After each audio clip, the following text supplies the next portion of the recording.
The Mario and Luigi series is not shy to have us fight against Bowser. We have fought Bowser in every single Mario and Luigi game, and in some of those games, multiple different occasions. Yes, we have a list of 15 total battles that we accumulated over the course of Mario and Luigi. Now, a couple of these battles we grouped together. For instance, lots of the first battles of these games are exactly the same, and also the Popple and Rookie boss battles are, as an example, they are both exactly the same, just one being a little harder. They're both going to be grouped together in the same list as well. With 15 different Bowser boss battles on this list, it's best to say we should get started now because there's a lot to talk about. But before we get started, if you guys are excited about this ranking and want to see more like it, make sure you leave a like and subscribe to stay up to date on all things Mario and Luigi and Nintendo in general. But without further ado, here is every single Bowser boss battle ranked in the Mario and Luigi series from worst to best. Coming in at number 15, we have a trifecta of bosses. These are all first boss battles in the game that are kind of tutorials, so they are incredibly simple. So we have Bowser from Superstar Saga, Baby Bowser from Partners in Time, and Bowser number 1 from Bowser's Inside Story. All of these Bowsers are pretty daggone simple. All they do is breathe one fireball at you, you jump over it, and you're done. You're just using a basic jump attack to learn the move in the first place, and learning how to dodge as well as you sit through lots of chatty dialogue from each game. Yeah, it's meant to just be a quick little tutorial to teach you how to play the game, and it does its job. I just wish Bowser had more than one single attack, and in literally all three of these instances, it's the same exact attack, so they had to be grouped together. Next up at number 14, we have both Popple and Rookie battles. Now, if we're focusing primarily on Bowser, I guess you could say this is pretty daggone boring, but thankfully with Popple in the inclusion, it adds a little bit of interest to the battle.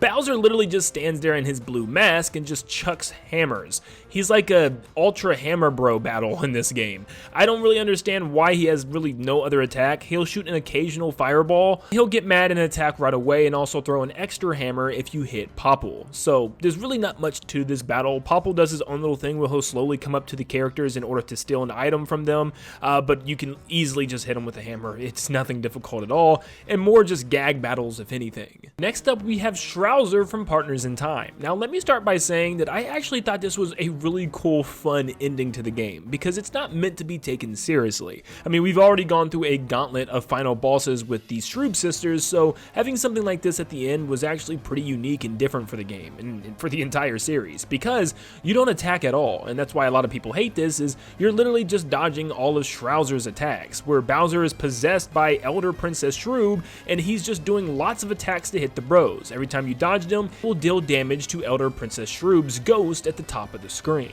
I thought this was pretty cool and actually kind of scary as a kid, and I like something of a gauntlet of just continuously dodging. We actually finally would see something similar in Brothership with the extension core, but I thought this was actually really well done. But at the end of the day, when you compare it to the other Bowser boss fights, it's just nowhere near as good, considering the fact that you're just dodging attacks over and over again, and there's only like 2 separate attacks that you're going to be dodging. Next up, we have Bowser and Paper Bowser. Now this one is a separate entry compared to Shiny RoboBowser. Yes, I separated them here because there is a phase 1 where you're just fighting basic Bowser and Paper Bowser. This phase is kind of lame because there's not a lot to it. There's actually only 2 attacks that they can possibly do. The first one, throwing giant spiked balls at you, where some of them are real and some of them are fake paper ones that you have to watch out for, and then a fire attack where they'll group their fire breath together for some pretty massive damage that you have to pay attention to with all 3 of your party members, because yes, Paper Mario is joining Mario and Luigi here. For the most part, this isn't anything, and it's meant to be just like a quick little phase 1 before moving into phase 2 with no more than like a minute of time wasted. I wish there was more to this. I would have loved to see more bros attacks kind of with Bowser and Paper Bowser together, but with these only 2 attacks, it couldn't be that high on this list at all. But thankfully, shortly after, this boss battle gets a lot better. Coming in at number 11, we have Bowletta. This is a sight to behold because once again, Bowser getting possessed by evil women. What's going on? We need to fix his dating life. This time, Cacletta's soul is infused into Bowser, giving him Bow Boob. Very similarly to Paper Jam, I always felt like this phase was just meant to rush by. I always remember beating it within like 30 seconds to a minute, and you don't really get to see a lot of its attacks. There's some pretty good ones though, like Bowletta will place time blocks above the bros where you have to hurry up and break them and get ready to jump over the giant timed blast from Bowletta, which is pretty cool. But the other attacks are just simple meteorites falling from the sky, hit them with your hammer type of stuff. It never left a long lasting impression on me. This phase was pretty simple, and of course the real battle was once you got sucked inside Bowser's body, foreshadowing, and fight Cackletta Soul, which is the real meat of this platter here. But yeah, unfortunately, Bowletta wasn't anything super special. It definitely was creepy though, and always gave me the creeps as a kid. Number 10, we have Papercraft Bowser. Now, personally, I thought this boss was actually a lot of fun, and I actually enjoyed the Papercraft battles unlike a lot of people did in this game. I felt the controls and the mechanics worked great, and I really didn't have too many issues, unlike the stupid gyro controls of giant Luigi battles. The premise of this battle is pretty straightforward and simple. Dodge Bowser's attacks, use your Fire Mario craft in order to shoot fireballs at him, and then smack him in the front in order to knock him on his back, which then allows you to Jeff Hardy him off the top rope. This is a really well made battle, and there's not much bad to say about it. It's extremely easy, I will say. I didn't find myself having really that much trouble at all outside the first time of me just trying to figure out what they wanted me to do in order to knock him on his back. But once I got that down in literally just a couple of minutes, it was a breeze all the way out. But it's still a really fun boss battle, and as far as the Papercraft battles go in this game, I thought this was one of the best ones. Number 9, we have Bowser from Bowser's Inside Story. I love this boss battle because it was so cool to me as a kid when I'm like, dude, I get to play as Bowser in this game, and then I get to fight him halfway through the game based off of the attacks that you get to use as Bowser in the game already. That's amazing. He will use his similar attacks that you get to use as special moves. For instance, he'll use his Shy Guy attack where they'll sling a giant spike ball Bowser at you and you have to knock it back and forth, very similar to Baby Bowser and Bowser in Partners in Time. The only complaint is he'll only use 2 of his special attacks, because the other one being a Goomba attack where you'll have to hop over the Goombas and then smack the falling ones that are falling out of the sky on fire, which is also a pretty cool attack from Bowser. I just wish there was a little bit more, because that's pretty much as far as his attack patterns go, besides basic fireballs and an easy to dodge jump on Starlow and dodge the giant fire burst. But yeah, I think the problem is a lot of the bigger attacks and more satisfying attacks were saved for the X form of him within the battle arena, but personally I still really love this boss battle. It was such a surprise to actually fight a character that you play as 90% of the game. This is definitely one I could see being a little lower for some people, but I personally love it because this is one thing I always look forward to when playing Partners in Time, is the Bowser and Baby Bowser fight. I love the aesthetic of this because it matches the game perfectly. In this game, you get Mario and Luigi and Baby Mario and Baby Luigi due to time travel. And what better way to have a boss battle against Bowser and his younger self as well. Yes, Bowser and Baby Bowser is a perfect duo here. Sometimes Bowser will shoot fire and Baby Bowser will jump up and down to make more shootout or something, or even heal Bowser in the process. There's also a really fun attack that I love where Baby Bowser will pull out his own hammer and have like a back and forth with Bowser's giant spiked shell until eventually he gets ran over by it, which is just perfect, and then it's just like a 4v1. Poor Baby Bowser. But like I said, I just love the vibes of this boss battle, and I think it fits the game's theming perfectly, and I just love the music as well. It's just the atmosphere, everything about this is a really well done boss battle, and especially for it not even being near the end of the game yet. Number 7, we have Bowser and Intasma from Dream Team. Bowser is fought in the dream world, and this time has help from Intasma, who gives him mythical dream powers, the same way Mario has mythical Luigi powers here. Once again, greatly fitting the theme of this game. But it fits even better when the boss battle is as good as this one. In Dream Team, there's a new ability to actually move around the battlefield, back and forth, and even left and right if you're running from the back of the screen. And this is put into absolutely amazing use here in this battle. Not to mention, this is one of the first bosses in the game, like technically the third, and it is difficult. I think the only 2 bosses that I had real trouble with outside the giant battles was this one and Dreamy Bowser at the very end of the game.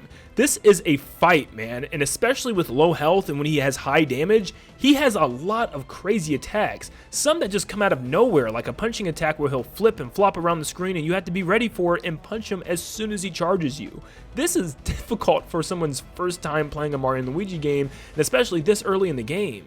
Next up we have Dry Bowser, which is actually a special extra boss at the end of Paper Jam. After you've grinded till your heart's content, you get to actually finally fight this guy at the end of a boss gauntlet.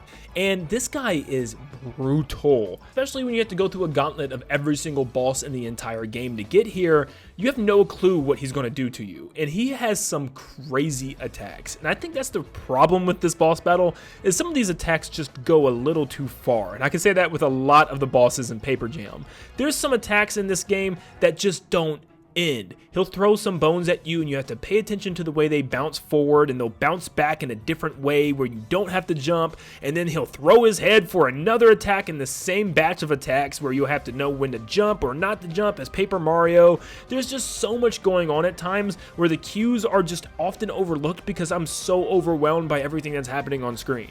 But it's still a really good boss battle, and he'll even bring back some of the Koopalings again to help him. It just adds even more mess to the pile. It is a crazy boss battle, and I will say it took me at least 3 to 4 turns to even somewhat grasp a concept as to how to dodge, but so many things happen so quick, especially that bone attack. You just have to have extremely good memory and fast reflexes to remember when and when not to jump. It's a lot. We are now down to the final 5, and at number 5 we have Dreamy Bowser. Dreamy Bowser is one that I feel like is a little bit overrated. I feel like a lot of people almost put that along the top of the top, and I don't think it's quite that good, and mainly because of one reason. Now, after recently playing the game for like the 4th time, but this time on hard mode once again, I found this boss to still be very annoying. For the most part, there are some really cool attacks, and I love how he spawns in a whole colorful army of Bowser minions, and there's a lot of really fun, unique things that he'll do, even like flip a coin in order to see who he hits with a hammer. It's pretty cool, but at the end of the day, there's one thing that Bowser does that I cannot stand here, is he'll jump into the background and eat, and he'll eat, and he'll eat. Now, you can use a taunt ball to pull him back in, but you need to make sure you dodge every attack perfectly, because you have no time and no room for heals, because as soon as you start healing, you'll waste your opportunity to attack him, and he'll once again jump into the background to heal. He'll heal a little too much in this fight, but besides that, the attacks are amazing. I love the one where you have to control both Mario and Luigi. As Bowser's chasing Luigi, you have to make sure you jump over his fireballs, but also as Mario slamming the A button to use your hammer as he climbs upon the airship to take out the Shy Guys, and eventually taking out the airship as well. It's so good, and it's a great way to multitask without feeling too messy and too convoluted. Dreamy Bowser is a great fight with great music, but I feel like it just has too much healing for Bowser, and it's sometimes hard to even have time to attack him. And like I said, with hard mode, I literally had to use battle cards that froze time for a couple turns just to get my licks in time. But for number 4, I chose Giant Bowser from Mario & Luigi Dream Team. This boss battle was like a movie for me as a kid. I remember being in awe about how much fun this was. Now, I will say, this is fun specifically for the first time, because if you're playing this on hard mode or have to keep repeating this because you messed up on one phase, it gets annoying relatively quickly, because it has one set pattern of attacks that you'll go through this same cycle over and over and over again. But that first time is crazy how much is happening. I mean, every single attack feels like something new. It feels like they put me in control of a super cool fight scene in a Mario movie, where with Luigi, I'm like smacking him with a hammer, I'm catching him, throwing him in the lava, spinning him around, jumping on top of his head, taking out his minions, grabbing flying airships and swinging to land on his head. There's so much going on in this boss battle, man, and it is perfection. Kind of, and that is why it's not quite as high as it could be, because of the stupid ending. This was so good, especially with the trick ending of him getting bigger and extending the battle a little longer, but it's the stupid gyro phase that ruins this for me. I'm sorry, I don't care what people say. Maybe it's my 3DS, and maybe it's just a malfunction with a lot of people's 3DSs, because I know a lot of people had gyro control problems, especially with the Z Keeper in this game, but this boss battle was no exception, because the stupid gyro section at the end, where you have to actually tilt the 3DS in order to knock him into the lava as you're playing a giant game of Beyblade, I hated this, and I still, to this day, have issues with this. I tried a million things. I remember playing this boss battle in hard mode and literally died at this part like 10 times in a row. I tried holding the 3DS flat in my hand. I tried holding it vertical by my face. I tried tilting it a little bit. I tried making little subtle movements. I tried making more exaggerative movements. I tried everything. I went on wikis. I watched videos. I watched guides and tutorials and listened to people's help. I even reached out to community at certain points. I could not do this on hard mode. I don't know how I did it so easily in the regular mode. I don't know if my gyro started messing up over the years. Maybe it's just because it's an old 3DS now. But man, oh man, this is such a stupid mechanic. If they literally just allowed us to control it with the stylus, it would have been 10 times better, or just with the control stick would have been better as well. I'm sorry, it makes me so mad because it ruins potentially what could have been one of the best boss battles in Mario history in this stupid gyro control section. It's just disgusting, and man, on hard mode, it's literally like the devil. Like I said, some people may not have any problems with this one. Me, constant problems. So yeah, that's the only bad takeaway from this boss battle, which otherwise is literally a movie scene in a video game that you can control. Number 3, we have Shiny RoboBowser, and this is a boss battle. I mean, seriously, this probably has the most varied attacks and the most amount of attacks that we've ever seen from a boss battle in Mario and Luigi, even to this day. There's so much that Shiny RoboBowser can do that a lot of the time you probably won't even see half of the attacks based on how fast you can beat him depending on your level, because he has so many. You'd have to literally sit here and just let him attack multiple times to see them all. He will do every type of attack you could imagine. A running attack where you actually have to run to the left side of the screen, one where you have to run away from the screen. There's one where he'll actually use a trio attack with his own hammer, where he'll turn you into paper and you'll have to hop over his fireballs that he shoots out.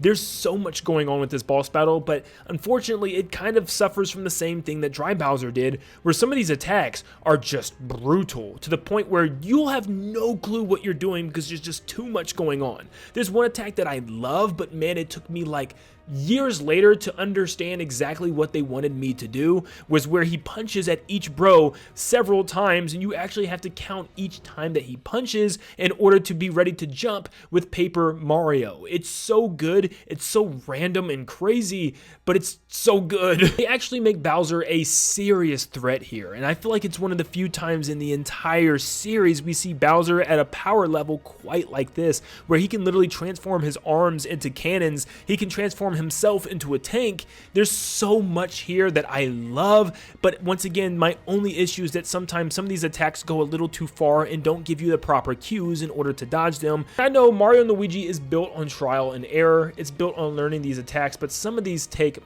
multiple, and I mean multiple attempts to get down. Not to mention, this is one of the best pieces of music in the entire Mario and Luigi franchise. We are now down to the final 2, and I had to go back and forth, switching these spots.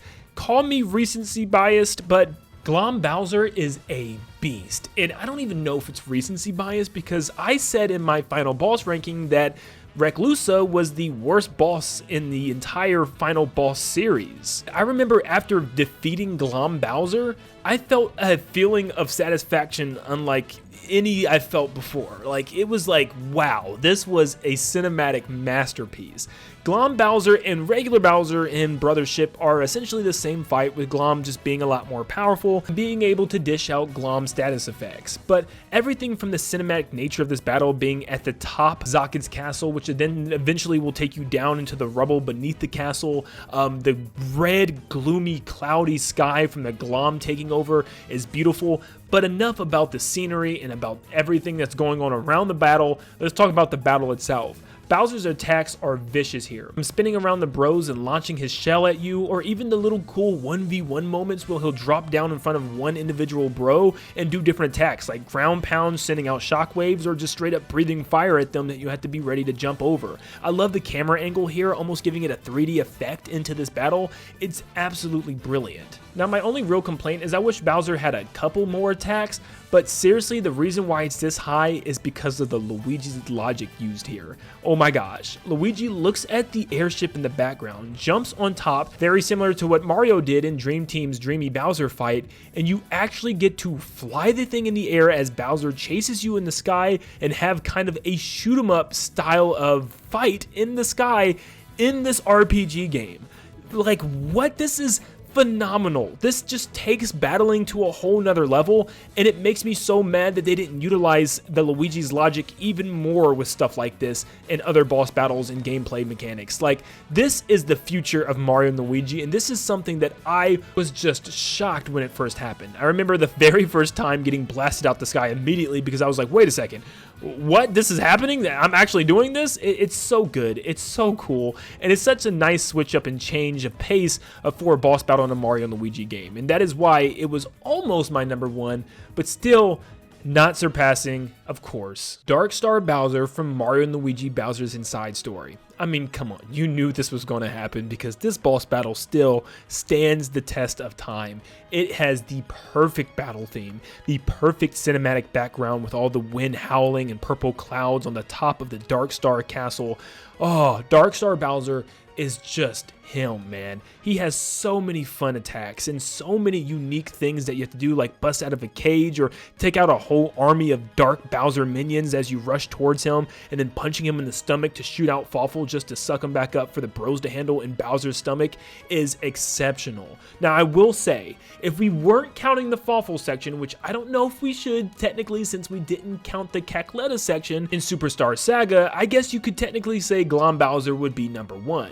But the fact that you can go back to the Bowser boss battle section, which you couldn't do in Superstar Saga, makes me want to include both of them because they interact with each other so well. And it takes the main theming of the game being inside Bowser's body, and folds and molds it into the perfect final boss battle, where Mario and Luigi have to have their section of taking out the eyes and the legs of Popple in order to get the Dark Star to shoot back out of Bowser's mouth. Duo work here is exceptional, and honestly, if there was one final thing I would have really loved for them to do, was to do the vice versa as well, was to have Mario and Luigi get sucked up by Dark Bowser as well, and they fight Popple in his body, and maybe Popple has an advantage being inside the Dark Star body instead of Bowser's. I thought that would have been really cool, but that is a lot, and they already had a phenomenal concept for the final boss with this game, so don't change a thing, Nintendo. This is great. There's really not much else to say about this battle, and in fact, I don't even think I have a single negative complaint about this battle. From the atmosphere to the music to the concept of the gameplay and the execution, this boss battle is the cream of the crop, one of the best final boss battles in Nintendo history, and of course, my favorite Bowser boss battle. But thank you so much for making it to the end of the video today. Let me know in the comments down below what you thought of this list. Do you agree? Do you disagree? Who was your favorite and least favorite Bowser boss battle in the entire Mario & Luigi series? Thank you for tuning in. Make sure you leave a like and subscribe before you head out. And like always, I'll see you all on the next one. See you guys.